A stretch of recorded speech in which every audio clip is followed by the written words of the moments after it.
Hello everyone, I'm Ace Hawk, or Kiv, whatever really works for you, and in this video, we're going to be doing Fact Friday number 3.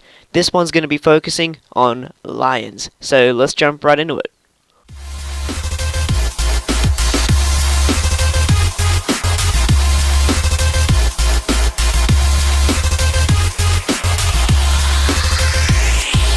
So, let's start off with something that you may or may not know, which is that lions are only actually the second largest of the big cat species, coming only second to tigers. I don't know how exactly they calculate that. Maybe they just say the biggest tiger is bigger than the biggest lion or something. I don't know. But maybe, I guess they're just bigger on average or slightly. I wouldn't know. I've never seen a lion and a tiger next to each other in real life, personally myself, so I wouldn't know. But that actually does seem pretty cool, because I thought that lions would have been the absolute biggest, but it turns out they're smaller than tigers. Just talking about the gameplay very quickly, it was just a good game, DSR sniping on Turbine.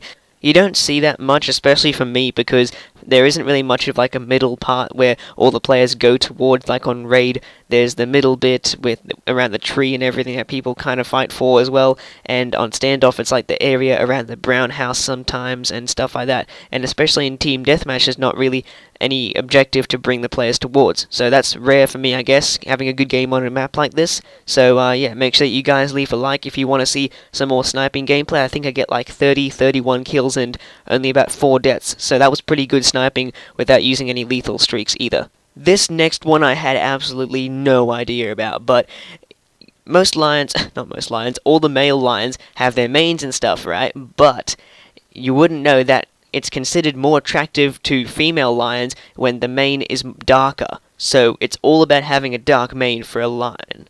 So if you got a dark mane, then you're basically the Africa's hot lion, or pretty much like that. So you're basically the lion that all the lionesses go for and stuff, you know, they're the ones who want him for his mane.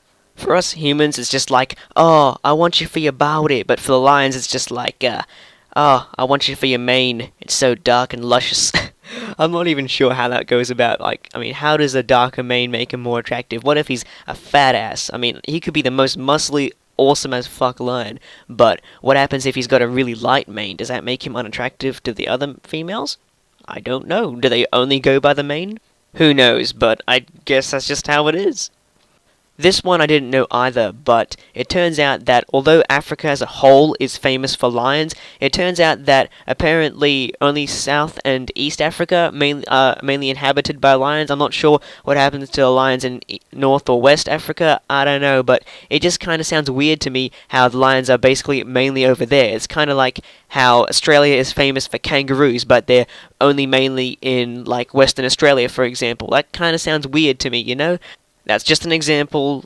Kangaroos are not really just in Western Australia. They're kind of spread out across all of Australia, and there are actually more kangaroos than people than there are in Australia. That's kind of weird, but yeah, I never knew that either. I'm discovering so many things in this Fact Fridays and stuff, but either way, it's kind of weird because I thought that lions would be evenly distributed, I guess, but it turns out they're not. They're only mainly in South and East Africa, so that's kind of cool, and I didn't figure that that would have ever happened. I guess maybe most of their reserves or safaris are over there?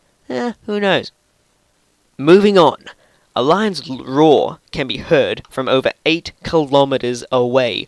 For those of you who don't go by the kilometer system, that's like 5 miles-ish or so, I believe. But that is an insanely long amount, of distance. You can hear a lion roar from that far away. If I was absolutely yelling my arse off, I reckon I wouldn't get anywhere further than like 400 meters or so away. People would struggle to hear me from that point, but 8 kilometers?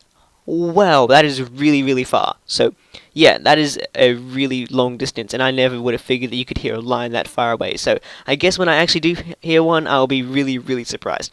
Most lions can drink water daily if it's available. However, they can go 4 or 5 days without water, and lions in arid areas seem to get the needed moisture from the stomach contents of their prey, which is definitely what you want to hear right now, isn't it? No, but moving on from that, this actually does come in quite handy. So, lions can reach speeds of up to 81 kilometers per hour. For those of you that don't go by it, it's about 50 miles per hour. which is an insanely fast distance to cover and at a speed, but only in short bursts because they don't have much stamina. So if the lion is going after you in an arid area for the moisture in your stomach, then remember, run like hell and it'll eventually tire itself out, and just hope to God it doesn't catch you before then. Completely obvious, but still a helpful hint, right? I found this one to be the most interesting fact. Lions are the national animal of Albania, Belgium, Bulgaria, England, Ethiopia, Luxembourg, the Netherlands, and Singapore. That's a big list of countries, surprisingly, but only one of them is in Africa. There are a lot of countries in Africa. What do they have as their national animal instead of a lion? Well, like a lot of other countries. Why has Singapore got a lion as its national animal? Lions aren't anywhere near Singapore. I mean, it would make sense if it had a tiger as its national animal, because tigers are in Asia and that area and stuff like that generally. But a lion? Why does Singapore have a lion as its national animal? The average male lion weighs around 180 kilograms, which is 400 pounds, and the average female lion weighs around 130 kilograms, which is 290 pounds. Those are actually pretty decent sizes, I guess, and weights considering the lions. I'm not sure if that counts in fat-ass lions like this one or not, but I guess it does. Compared to other cat species, lions are very sociable because they actually live in prides that feature females, offsprings, and a few adult males as well. These next two facts make living as a male lion sound really good right now, but in the wild, lions rest for around 20 hours a day. Wow, I wish I got that much rest, I honestly do.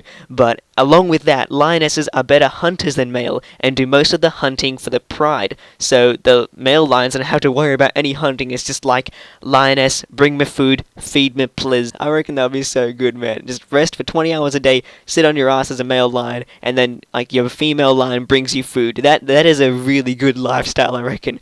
But brushing up on these last couple of facts real quick, the hybrids when lions breed with tigers are known as ligers and tigans, and the lion and leopard hybrids are known as leopards, and lion and jaguar hybrids are known as jag lions, which is the most badass name I have ever heard. So make sure that you drop a like, comment, favorite, and or subscription. And make sure that you actually drop a like for those awesome lion facts. I never would have figured out or actually heard of any of those facts at all. So make sure that you drop a like for them. I apologize about not uploading this Fact Friday last week, but I was running late, a couple of days behind, and I didn't want to upload a Friday video on like a Sunday or Monday or something like that. So I thought I would upload it this week, and I apologize about that, guys. So don't worry, next week's episode has been planned, and it should be on schedule as well. So that just about wraps it up for this video. I'll catch you all on the next episode. I'm Hawk, or Kiv, and I'm out.